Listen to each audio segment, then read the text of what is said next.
Now, because there's so much out there, is there a plan or is there a way you think that how are you going to stand out? Because I see it myself because I in a sea of white guys that sing, there's a very big sea.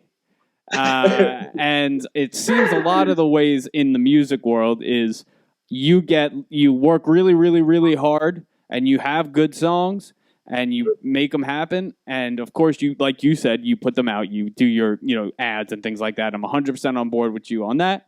Now, just to get even more complicated and more annoying of a question of, okay, cool. Well, then how do you stand out? How do you get in front of, let's say, if possible, even not this project, even future projects, like the CEO of like Netflix, how are you going to get your stuff on Netflix? Or like, how would you get it into, and again, this doesn't have to be this project, just down the line, Go ahead. things like that. Do you have a strategy yet or not yet? And you don't have to share either if it's a secret. No, it's not secretive. I'll keep it both. Like I'll give you bits and tidbits that was important for people to actually use and actually move forward to. So one of the goals is build your social media, your presence.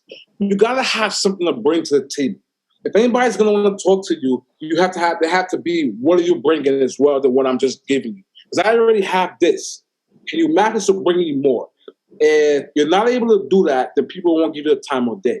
So you have to figure out a way to build yourself enough of your brand, who you are, enough that people want to know more about you. And the more they want to know about you, the more you're gonna get out of them. They're gonna put you everywhere. From interviews to your trailers to when you continue writing more. So the way that I would typically do it again is to get to Netflix in itself is I would take personally a part of something that within the project itself.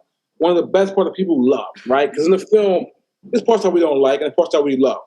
So the parts that we love, people are immediately drawn to. Put that out there. People to see. Right away, it automatically attracts attention. And as I continue going, have those people, for instance, talk about it to everybody that they know. You see, one person affects 3 people, right? And if you can get them strong enough to, if it's that good, people are going to talk about it. But you also, at the same time, you want to put yourself out there to anybody possibly could talk to, 3 feet from you. But to get to your question, to get to Netflix, you want to put yourself in the way that you're saturating the market. So you have so much content out there in the sense of people are for instance. So I got a song that's going to drop. It's called Get the Tomatoes. Get the Tomatoes, all right? Excuse me. And everybody who heard the song thus far loves that song. We're going to put a video behind that song, right? We're going to try to make it one of the bangers for the summer. We actually not going to try hard because it sells itself, right? And that's also a good thing. You want to have something that sells itself, right? You don't have to influence people to talk about it. Because the more hard work you put into that to make it do that, it's going to shine. It's going to shine, and you just got to constantly put it out there. You can't stop. Put posters up. Yeah. Put posters up in your neighborhood, right? Like just put the work in, because I feel like once there's a very, very, in my opinion, you got to work really hard and you got to, like you're saying, you got to hustle basically. You got to hustle. You got to hustle more than the next guy. And then there's a certain time and point where you keep hustling, and there is in my opinion, there is a moment where there's going to be hard work and beats luck and being in the right place in the right time.